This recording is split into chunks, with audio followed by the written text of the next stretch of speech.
professional nержавейка xohlaganlar uchun bir xilla xirurgический stol deydi, bir xilla peshvoy stol deydi.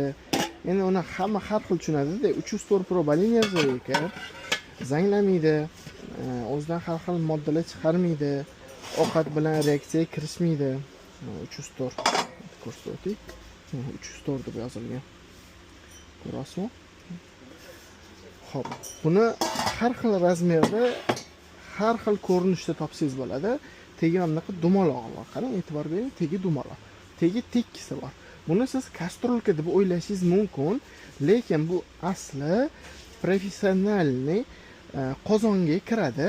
Buni qovursangiz bo'ladi, qaynatsangiz bo'ladi. Buni ko'proq restoranlar ishlatadi. Nimaga? Buni ishdan chiqish muddati juda ham uzoq muddatda, tez ishdan chiqib qolmaydi. Ancha yil ishlatilinadi. Любой narsa bilan buni tozalab yuvib ketsangiz, chinning chiroyli oppoqqina bo'lib turaveradi. Sifati yaxshi narsa. Buni ishlatib ko'rganlar o'zi biladi.